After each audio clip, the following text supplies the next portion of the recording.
8 параграф. Типовые воспитательные процессы среди водителей автомобилей. Автомобиль айдоочуларды тарбиялоо процесси. Автомобильная авария. Мындай жагымсыз окуяга аз гана айдоочулар кабылган жок.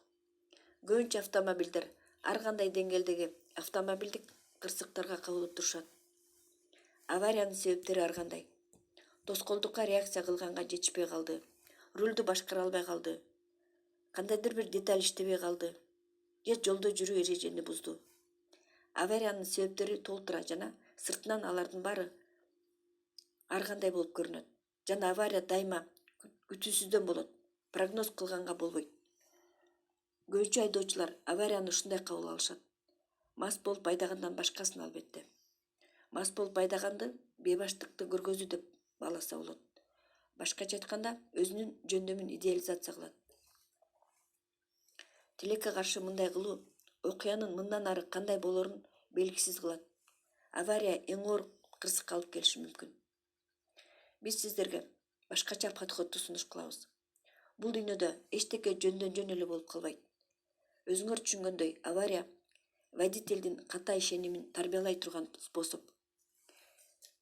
Биз водительдердин арасында кезигүүчү бир канча ката ишенимдерди карап чыгабыз. Жөндөмдү идеализация кылуу. Эң биринчи ката ишеним бул өзүңдүн жөндөмүңдү идеализация кылуу. Бул идеализация катуу, тез айдаган, уруксат берилбеген моментте да башка водительдерди обгон кылганды жакшы көргөн айдоочуларда кезигет. Алар башка водительдерден өзүн жогору сезишет. Башка водительдердин жөндөмүнө кыжырлары келип турушат, теңин алышпайт. Бул идеализация жашоонун бардык сферасында кезигет.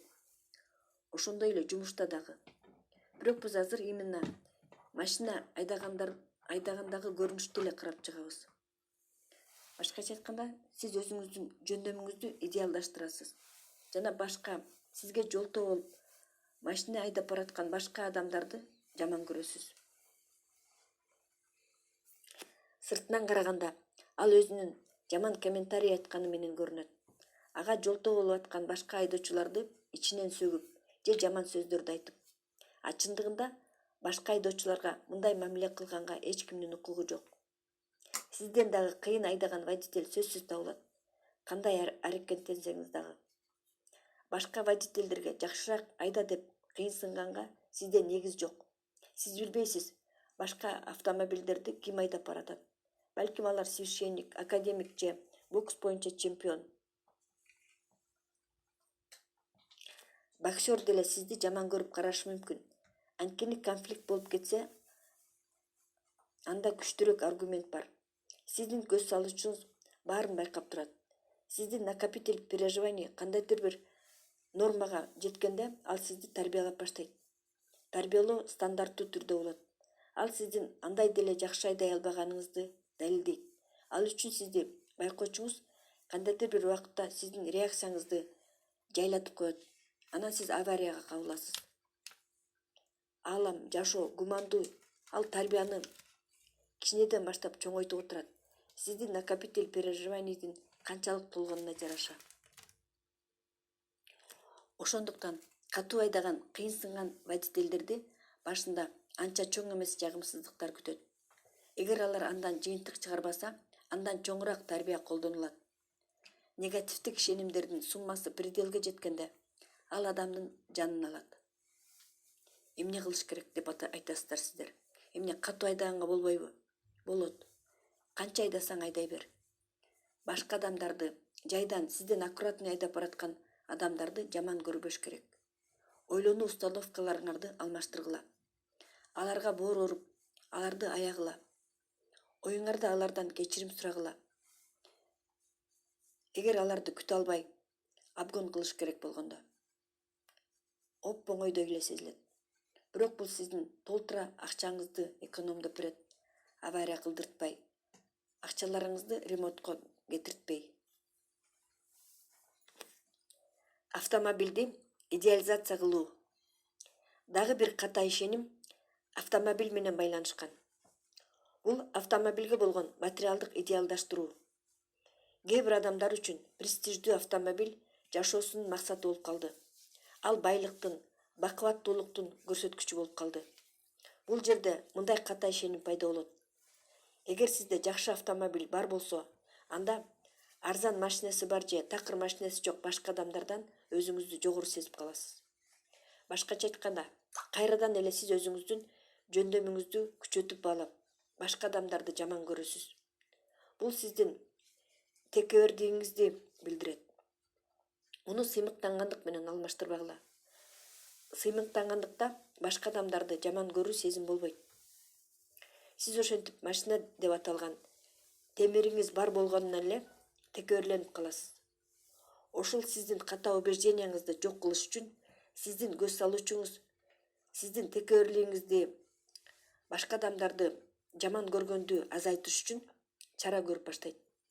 Эң жөнөкөй жолу ремонт кылууда кыйынчылыктарды жаратат. Ал жеңил түрдөгү аварияны кылат. Мааниси жок рулда ким болгону, сизби же наемный водителиңизби? Адамдардын подсознаниялары общий задачаны чечиш үчүн бири-бири менен оңой эле сүйлөшүп алышат, адамды тарбиялаш үчүн. Эгер сиз авариянын кесепетин бат эле жоюп, ремонт кылып, машинаны жасап алсаңыз, бирок убежденияңызды өзгөртпөсөңүз, анда сизден идеализация кылып аткан предметти алып коет. Сиздин көз салуучуңуз аны дагы оңой эле уюштуруп коет. Угонщиктердин көз салуучусу менен сүйлөшүп коет. Ошентип сиз ички катылган дүйнөңүздө машинаңыздын угон кылганга өзүңүз эле уюштурган болосуз. Жана тескерисинче, эгер сиз машинаңызды идеализация кылбасаңыз, ал кандай роскошный болсо да, ал эчтеке болбойт.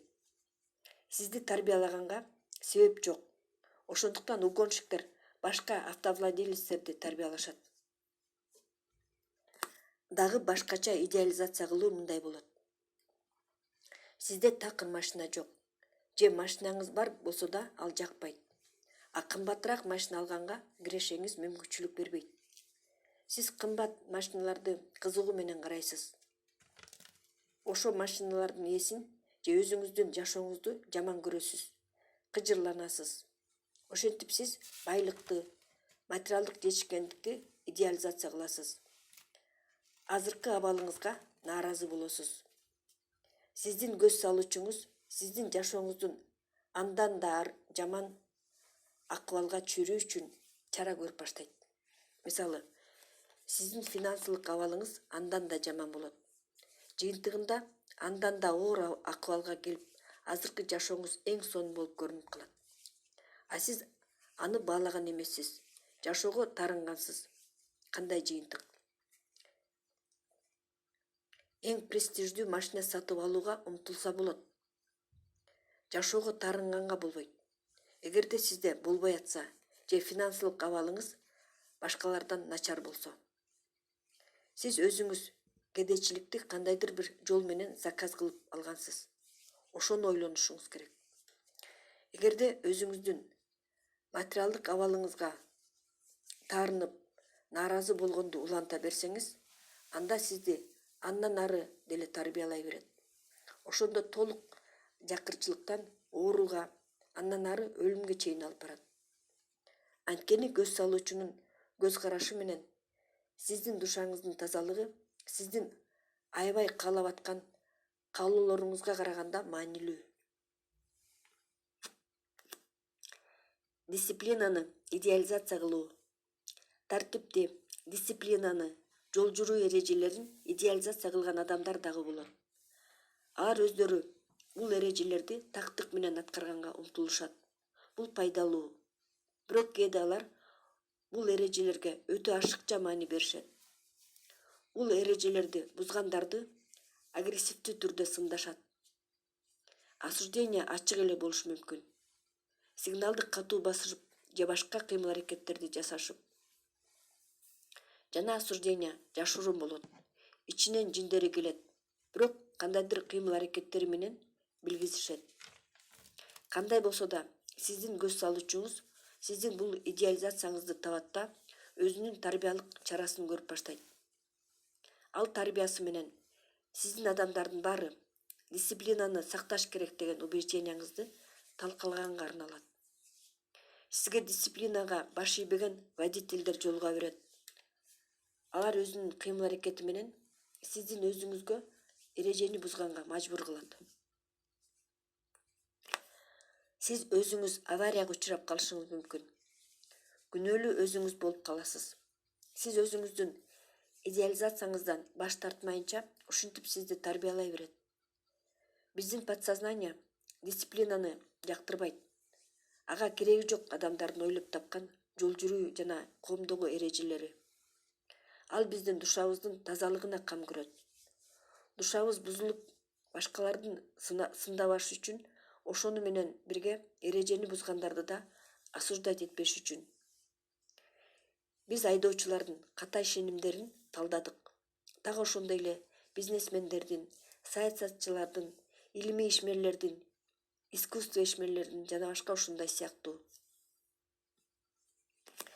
Ар бир адам кандайдыр кесипчилик чөйрөсүндө өзүнүн ката ишенимдерин жаратат.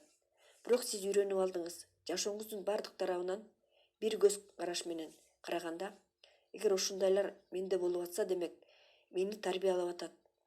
Эмне үчүн тарбиялап атканын түшүнүү гана керек жана оңолуш керек.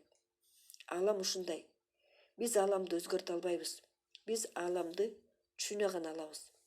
Жана ошого төп келишип жашашыбыз керек. Ошону менен бирге жыйынтык чыгарышыбыз керек. Жыйынтыктар. Биринчи, баардык ойлор, кылган иштер дайыма ааламдын контролунда болуп турат. Адам дайыма тарбияланып турат, өзүнүн жүрүм-турумунун, ааламдын койгон нормасына жараша. Экинчи, адам эмнени кааласа, баарын жасай алат. Бирок ошону менен бирге эч убакта ал кандайдыр бир ойго, окуяга өтө ашыкча маани бербеши керек. Үчүнчү, үй бүлөлүк жашоо. Биздин идеализациябыздын активдүү түрдө талкалай турган сфералардын бири. Ал үчүн сүйүп үйлөнгөн үй бүлөлөрдө жубайлар ар кандай болушу мүмкүн. Ар кандай баалуулуктарды идеализация кылышат. Жыйынтыгында алар тынбай бири-бирин духовный жактан тарбиялап турушат. Ал үй бүлөлүк конфликттин себеби болот. Төртүнчү, балдар дагы баалуулуктарды идеалдаштырышат.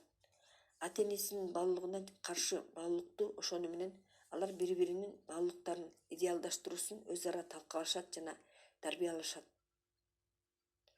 Бешинчи, жумуштагы пландарыңыздын бузулуусу, ийгиликсиздиктер, ааламдын сизди активдүү түрдө тарбиялап атканы, планга болгон жана башка идеалдаштырып аткан баалуулукка мамилени өзгөртүү керек. Ошондо ситуация карама каршы жакка өзгөрөт.